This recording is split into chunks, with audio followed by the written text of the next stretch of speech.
بسم الله الرحمن الرحيم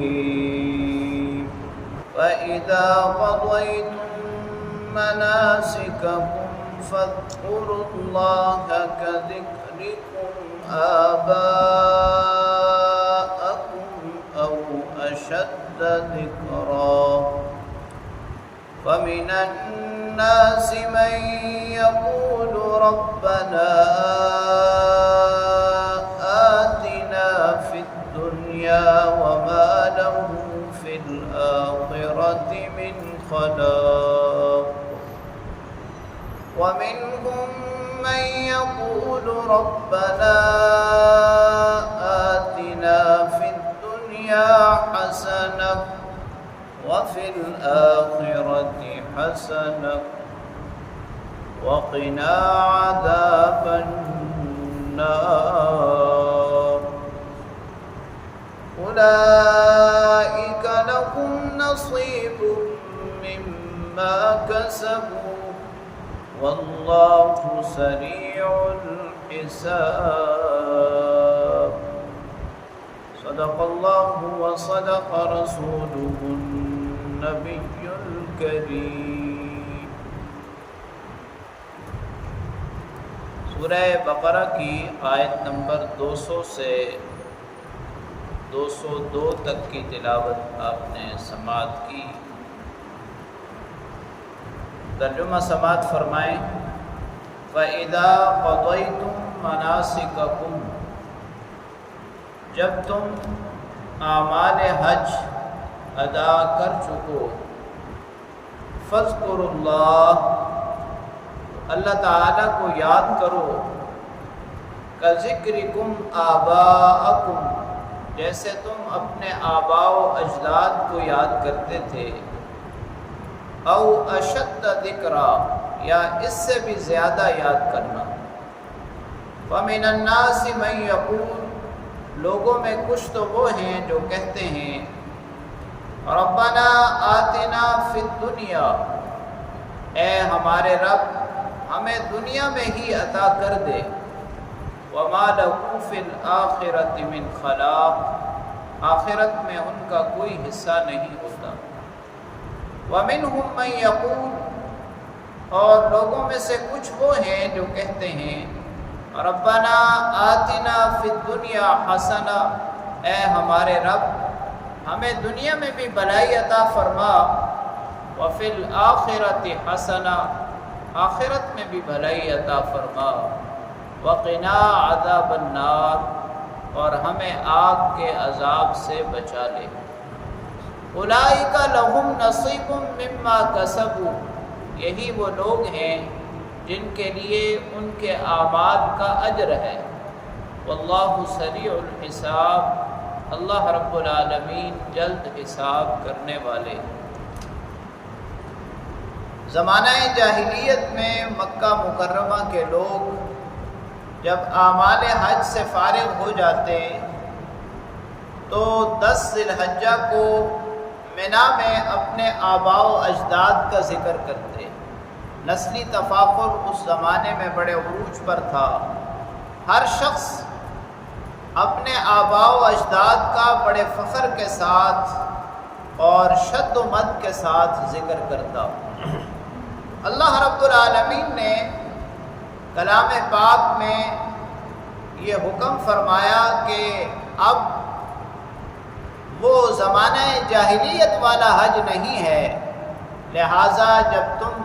اعمال حج سے فارغ ہو جاؤ تو پھر اللہ کو یاد کرو، اتنی کثرت سے یاد کرو کہ جیسے تم اپنے آباء و اجداد کو یاد کرتے تھے، بلکہ اس سے بھی زیادہ۔ دوسری بات، زمانہ جاہلیت میں بھی یہ مکہ والے حج کے اعمال کرتے تھے کیونکہ کعبہ کے متولی تھے، لیکن آخرت پر یقین نہیں تھا، اس لیے جب اعمال حج مکمل ہو جاتے تو دعا صرف دنیا کے لیے ہی کرتے، آخرت پر یقین ہی نہیں رکھتے تھے، اس لیے یہی دعا کرتے تھے کہ ہمارے مال میں زیادتی ہو جائے، آل و اولاد میں زیادتی ہو جائے، تو اللہ کریم نے یہ ذکر فرمایا کہ کچھ لوگ وہ ہیں کہ جو اعمال حج ادا کرنے کے بعد دعا کرتے ہیں لیکن صرف دنیا کے لیے دعا کرتے ہیں، ان کا آخرت میں کوئی حصہ نہیں ہے۔ دوسری آیت کریمہ میں اہل ایمان کی دعا اللہ رب العالمین نے بیان فرمائی ہے، وَمِنْهُمْ مَنْ يَقُولُ، دوبارہ جب فرمایا تو اس سے مراد وہ لوگ ہیں جو اللہ تعالیٰ کی وحدانیت پر، نبی پاک صلی اللہ علیہ وسلم کی ختم نبوت پر ایمان رکھتے ہیں۔ وہ جب اپنے رب کے سامنے دست دعا دراز کرتے ہیں تو اللہ سے دنیا کی بھلائی بھی مانگتے ہیں اور آخرت کی بھلائی بھی مانگتے ہیں، اور خاص طور پر جہنم کے عذاب سے، آگ کے عذاب سے پناہ مانگتے ہیں۔ قرآن کریم کی تمام دعاؤں میں سے یہ دعا، یہ کلمات جامع ترین کلمات ہیں، سب سے زیادہ جامع ترین دعا، یعنی مختصر الفاظ، اور اس میں اللہ رب العالمین سے بندہ سب کچھ مانگ لیتا ہے۔ اسی لیے ہم نماز میں بھی یہ دعا مانگتے ہیں، نماز کے بعد بھی مانگتے ہیں، اور جب بھی ہم دعا مانگیں ہمیں ان کلمات کے ساتھ دعا ضرور مانگنی چاہیے۔ ربنا آتنا فی الدنیا حسنہ، اے اللہ دنیا میں بھی بھلائی عطا فرما، وفی الآخرۃ حسنہ، آخرت میں بھی بھلائی عطا فرما، وقنا عذاب النار، اور ہمیں جہنم کے عذاب سے بچا لے۔ اسی طرح نبی پاک صلی اللہ علیہ وسلم نے جو دعائیں سکھائیں ان میں بھی ایک دعا انتہائی جامع ترین ہے، اللہم انا نسألک من خیر ما سألک منہ نبیک محمد صلی اللہ علیہ وسلم، یا اللہ ہم آپ سے وہ ساری خیریں مانگتے ہیں جو جناب نبی کریم صلی اللہ علیہ وسلم نے مانگی، وَنَعُوذُ بِكَ مِن شَرِّ مَا اسْتَعَاذَ مِنْهُ نَبِيُّكَ مُحَمَّدٌ صلی اللہ علیہ وسلم، اور ہم آپ سے ان تمام شرور سے پناہ مانگتے ہیں جن سے جناب نبی کریم صلی اللہ علیہ وسلم نے پناہ مانگی۔ اگر ہماری دعاؤں میں یہ دو دعائیں شامل ہو جائیں تو گویا کہ ہم نے دنیا و آخرت کی ساری بلائیاں اللہ تعالیٰ سے مانگ لی۔ اور پھر یاد رکھیں کہ دعائیں پڑھنے کے لیے نہیں ہوتی، دعائیں مانگنے کے لیے ہوتی ہیں۔ ایک ہے دعا کا پڑھ لینا، یاد کر لینا اور پڑھ لینا، ایک ہے دعا کو سمجھ لینا اور پھر اپنے رب سے گڑ گڑا کر مانگنا۔ اللہ رب العالمین ہمیں دعا کی حقیقت نصیب فرمائے۔ آمین۔ انہی لوگوں کے لیے اللہ رب العالمین نے، ان اہل ایمان کے لیے اللہ رب العالمین نے فرمایا تیسری آیت میں کہ ان کے لیے ان کے اعمال کا اجر ہے، اور اللہ رب العالمین جلد حساب کرنے والے ہیں۔ اللہ کریم سے دعا ہے